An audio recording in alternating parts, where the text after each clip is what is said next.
Look, let's get another perspective now, because we do hear a lot about the numbers, the statistics around gambling, the restrictions, the rules.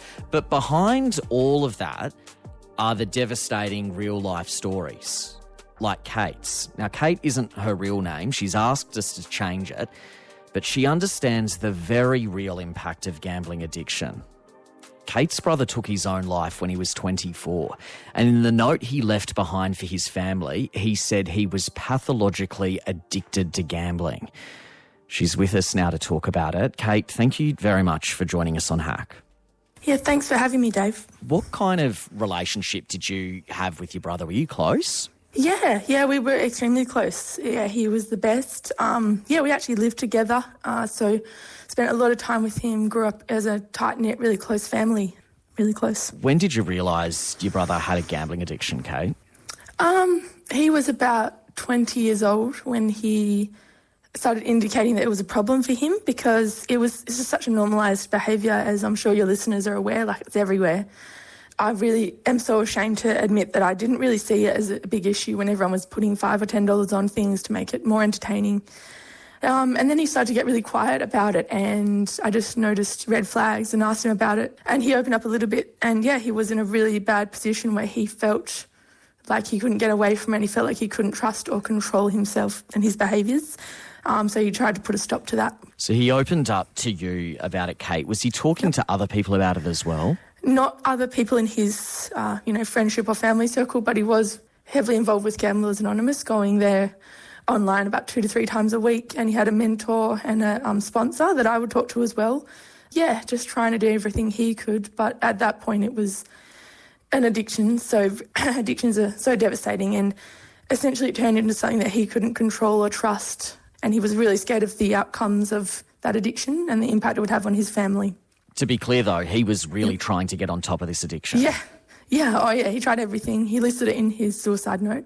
What did he say? He just said he's so sorry and he can't risk further harm. It's an addiction fueled by money. So where does that money come from, I would actually be in charge of his money, and he would buy Woolworths vouchers on his payday, just anything he could to restrict the possibility of him doing that once his addiction was in full form. He just said he just can't risk hurting us, his family, which is obviously so ironic, and he wasn't in a right state of mind. He just saw a future that he didn't want to happen. And then the self-exclusion wasn't protected by law at that time, and he was actually targeted more with more inducements and texts when he self-excluded, which I know was explored in the parliamentary inquiry and has been explored since. And there's evidence to say that that's a list of people that self-excluded is actually sold between companies, unfortunately. So I think he was a victim of that. When you say targeted, what kind of things are we talking about? Using his name, saying we miss you, match your, deposits, free inducements, just really personalised messages, even calls sometimes, really personal. And what was the impact that was having on your brother at the time, Kate? Do you remember? He just was at a loss of how to stop. I think he had so much hope when he self-excluded. I think I can, just have no temptation and absolutely not be around it. He would still be not watching sport with us as a family because the ads obviously are invasive there. But no, I think he tried everything, was at a loss and was just defeated. And he was really scared of this addiction and what it could turn into, because in Gamblers Anonymous you see your future in a sense that, it's devastating and people lose everything, and he just wasn't willing to risk that. What do you think was the turning point? Was there one turning point that left him feeling that there was no way out? I think inducements were definitely a turning point, but also just the absolute normalisation, and the shame that he felt about himself. He was so ashamed of himself and took full responsibility for that addiction, which obviously everyone has a personal responsibility, but it's just absurd that people feel that it's all on them, because it's a highly addictive product that changes people's brain chemistry, quite literally, increases the dopamine threshold. So, the shame was all for him. He was carrying all the shame, and he just wasn't willing to risk further harm. And he actually thought ending his life was the least harmful thing, which is very wrong, obviously. Those mates that you spoke about before, the ones that were also gambling, what was their reactions when it happened? Well, it's really, still, I don't know, a stigma still attached to it. It's still, that's why I'm using a different name because it's just so sensitive and there's a lot of shame attached to it still. I think some of those friends know his reasoning, some don't. Like, it's very private. Yeah, it's something that I haven't really discussed directly with them. I just know many of them still have alarms on their phone that go off to make sure they bet on races and things like that. Over here in Western Australia, we don't have pokies in pubs or clubs, but sports betting is, very dominant in the sporting space. Do you worry about other young people and young men in particular and this trap that they're finding themselves in terms of gambling? Yeah, I mean, like, I'm a high school teacher, so I'm around teenagers a lot. And, they they say things that really disturb me. But in my position as a teacher, I can't share my personal views in a sense. That's a part of our contract. So the other day we did a report on marginalised people in society, and some of them referred to gambling, and when I brought up, I said, oh, look, guys, like on the news, they're talking about this ban. They're like, oh, it's not that deep, miss. It's chill. Like, it's totally normalised among teenagers. Not one of those teenagers brought up that it can be a devastating addiction. Like, they're just, I don't know if they're not aware or they have been conditioned by this advertising, but yeah, it's pretty disturbing stuff. And I had a lot of hope for this reform. Yeah, this is Hark. I'm Dave Marchese. I'm speaking with Kate, who lost her brother to suicide a few years ago. He was 24 and was addicted to gambling.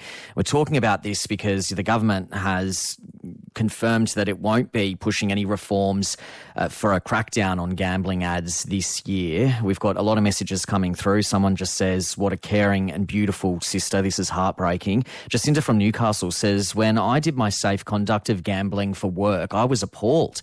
It taught you how to identify a gambling addict, but basically you couldn't do anything about it. And someone else says, working in the financial vulnerability field, gambling is such a problem in Australia. It's also a major contributor to partner DV and elder abuse. Gambling companies need to be regulated so much more. Kate, now you have been pushing for a full ban on gambling ads. And as I said, the government today saying they won't be bringing any plans to crack down this year. It's not unveiling a plan to crack down despite promising to. And despite it being 18 months since a landmark report urging action, how does that make you feel? Just for those people who know that Peter Murphy led that inquiry into gambling harm, that was almost 2 years ago that I gave evidence on the 5th of December 2022. And by that time it was too late for my family, but I still felt like not speaking up was a problem because that's the reason for, the change not occurring. So I totally spoke up. That inquiry was amazing. No MP dissented, so every single person on the committee said these are the recommendations to urgently put in place.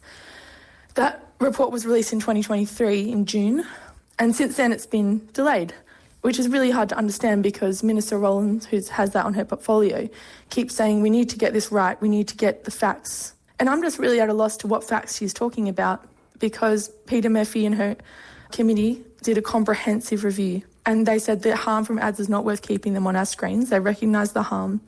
Another public health expert has stated that conservatively 20% of suicides would be attributed to gambling in Australia because gambling in Australia is it's like a honeypot for gambling companies. They know to come here because of the lax regulation. On my brother's death certificate, nothing was said about gambling because it's not collected in Australia, that data.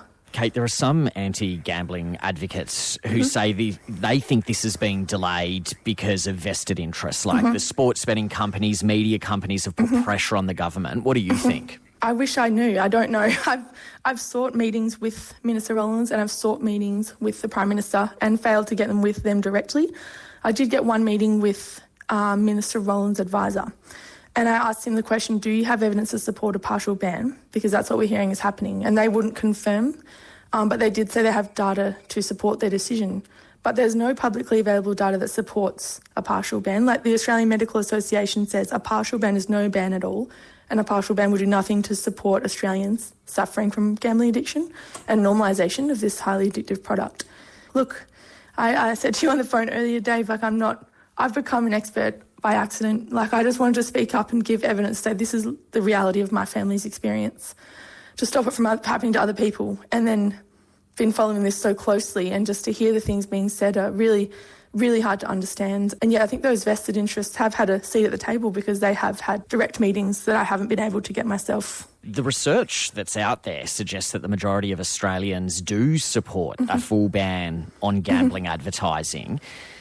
these conversations keep happening. Does it surprise you that politicians haven't been acting more strongly on this, considering what seems like a lot of support from the Australian public? Yeah, I mean, we're in a democracy. I was really naive coming into this, hadn't really been involved in politics in my whole life, but got asked to give evidence and agreed. Look, it's disillusioning, obviously, but I'm a very biased person with my experience, so I always try to view it from an unbiased perspective. And even when I do that, I still feel disillusioned. You know, it's really hard to understand. Kate, is it hard to talk about this stuff? Because like you say, you were just an ordinary person that had a really devastating experience, and now you've been thrust into this world of being an advocate. You're doing this like on a work day where you've got your whole rest of your life to sort out as well. Yeah. How difficult is it? Yeah, it's so difficult. I think I just wish someone did this 10 years ago. I honestly just think people must be suffering in silence because, yeah, I mean, once someone's developed an addiction, it's very, very hard to manage. So that normalisation is the issue. All public health experts have pointed to the $32 billion loss a year in Australia to the normalisation, because that's what happens once someone's hooked. It's very difficult, and unfortunately, I've lived through that with great difficulty to live through that every day, that experience that my brother had. But yeah, I just wish this happened 10 years ago and someone kept pushing, because it's really hard to understand why the government won't adopt a public health perspective as they did with tobacco. And Kate, just finally, do you have any advice for people who may be going through this battle at the moment, whether it's them personally or like you, it's a family member, someone close to them or a friend who's going through this?